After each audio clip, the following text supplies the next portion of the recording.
ஏன்டா வர்ற? Sir sir sir எனக்கு எது தெரியாது, விட்டுருங்க சார். உண்மையை சொல்லு. அரண்மனையில என்ன பார்த்த? எதுக்காக பயந்து ஓடுன? சார் அந்த அரண்மனையில் யாரும் இருக்காதீங்க சார், உடனே காலி பண்ணுறேங்க சார், இல்லைன்னா எல்லாரும் உயிருக்கு ஆபத்து. என்னையா சொல்ற? அந்த அரண்மனையில் ஒருத்தர் உடம்புல ஆவி புகுந்துருக்கு சார். சுத்தமாக சத்தியமாக சொல்கிறேன், அது என் கண்ணால் பார்த்தேன் சார். நேற்று ராத்திரி அரண்மனைக்கு வந்தப்ப பறக்குது இந்த வீட்டை கன்னி பொண்ணுக்கு கல்யாணம் கைக்கூடி பறக்குது ஜக்கா.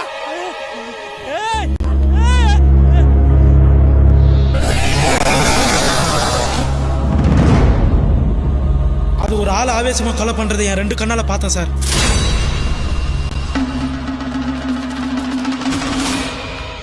அது யாருன்னு ஒரு நாள் அடையாளம் காட்ட முடியுமா? அது அது கஷ்டம் சார். ஆனா அந்த ஆவி புகுந்து இருக்குது ஒரு பொண்ணோட உடம்புல சார்.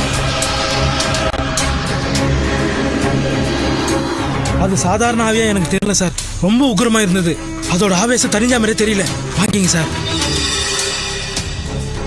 சார் இந்த முட்டை ஒரு மண்டலத்துக்கு சுடுகால வச்சு பூஜை பண்ண முட்டை சார். இதை நீங்க வீட்டுக்கு எடுத்துட்டு போங்க. அந்த ஆவி யார் உடம்புல இருக்குதோ இந்த முட்டையை காட்டி கொடுத்துறோம் சார். இல்ல இது சார் யோசிக்காதீங்க சார், அது இன்னும் எத்தனை பேர் காவாங்க போகுதோ. ஏற்கனவே 3 பேர் கொண்டு இருக்கு. உடனே கிளம்புங்க சார்.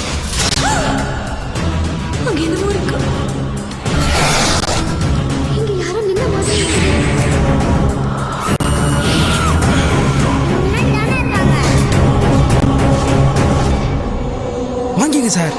இந்த உலகத்துல நமக்கு மேல நிறைய சக்திங்க இருக்கு, நம்புங்க சார்.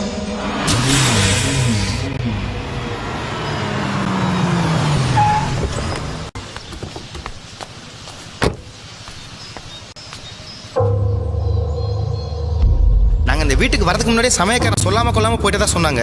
டிரைவர் கூட எங்கேயோ குடிச்சிட்டு படுத்திருக்கான்னு தான் நினைச்சோம். வேலைக்காரன் நேத்து நைட்டு கூட பார்த்தோம். இதெல்லாம் எங்களுக்கே ஷாக்கிங்கா இருக்கு இன்ஸ்பெக்டர். வீட்டில் இருக்கவங்களா வர சொல்லுங்க, தனித்தனியாக விசாரிக்கணும். எங்களை சந்தேகப்படுறீங்களா? இதோ வக்கீலே வந்துட்டாரு, அவரே கேளுங்க. இது போலீஸ் ப்ரொசீஜர்ப்பா, நம்ம கோஆபரேட் பண்ணி தான் ஆகணும்.